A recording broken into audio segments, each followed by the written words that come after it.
warahmatullahi wabarakatuh. Kami dari kelompok 5 ingin mempresentasikan hasil kerja kelompok kami, yaitu yang berjudul Lingkungan sebagai Media Pembelajaran. Sebelumnya, saya ingin memperkenalkan rekan-rekan saya. Yang pertama ada saya sendiri, yaitu Ayu Kinadi dengan nomor NIM 21064, dan ada rekan saya Mirna Safitri dengan nomor NIM 21064 1065, dan yang terakhir ada Aris Muhammad Albikri dengan nomor NIM 21064 1137. Untuk penyampaian materi pertama oleh saya sendiri, yaitu pengertian definisi lingkungan sebagai media pembelajaran. Dalam literatur lain mengatakan bahwa lingkungan ialah kesatuan ruang dengan seluruh benda dan keadaan makhluk hidup yang manusia, perilaku, dan makhluk hidup lainnya termasuk di dalamnya. Sejatinya, lingkungan terdiri dari unsur-unsur benda mati atau abiotik, makhluk hidup atau biotik, dan budaya manusia. Untuk penyampaian materi kedua, yaitu tentang fungsi media pembelajaran.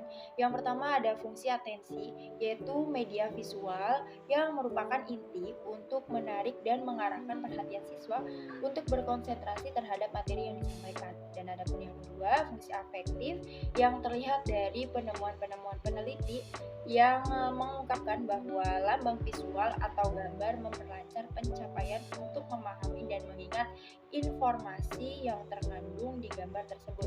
Dan ada pun yang ketiga, fungsi kompensatoris atau memberi pemahaman teks bagi siswa yang lemah dalam membaca untuk mengorganisasikan informasi dalam teks dan mengingat kembali.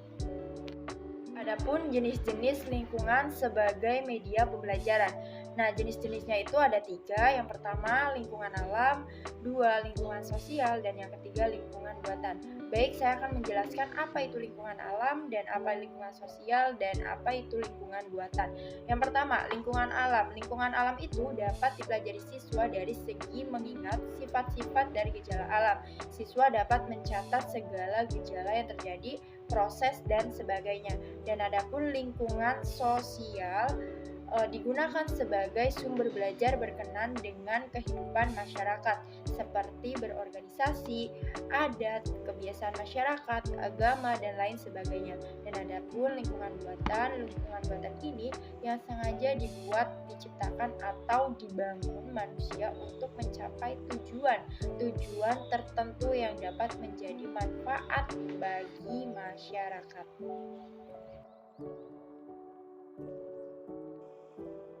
Baik, selanjutnya saya akan menjelaskan tentang kelebihan lingkungan sebagai media pembelajaran. Kelebihannya yang pertama yaitu kegiatan belajar lebih menarik dan tidak monoton. Jika pembelajaran dilakukan di luar ruangan, maka pembelajaran itu akan jauh lebih menarik dan tentunya tidak monoton seperti dilakukan saat di dalam kelas. Lalu yang kedua, kegiatan belajar jauh lebih bermakna. Dan yang terakhir yaitu bahan-bahan yang dipelajari jauh lebih banyak. Selanjutnya adalah kelemahan lingkungan sebagai media pembelajaran. Kelemahannya yaitu yang pertama, harus dipersiapkan secara matang. Tidak seperti pembelajaran di dalam kelas, pembelajaran di luar kelas atau di lingkungan membutuhkan waktu untuk mempersiapkannya dengan matang. Karena jika tidak dipersiapkan secara matang, nantinya akan ada kesan main-main dalam proses pembelajaran itu berlangsung.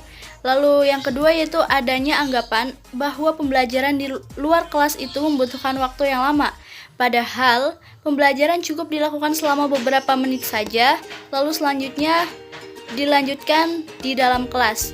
Dan yang terakhir yaitu masih banyak guru yang menganggap bahwa pembelajaran itu harus selalu di kelas. Baik, selanjutnya memanfaatkan lingkungan sebagai media pembelajaran. Ada beberapa cara untuk memanfaatkan lingkungan sebagai media pembelajaran. Yang pertama yaitu mempersiapkan materi, lalu yang kedua menentukan lingkungan yang akan digunakan untuk belajar, dan yang ketiga memberi arahan dan bimbingan selama proses pembelajaran.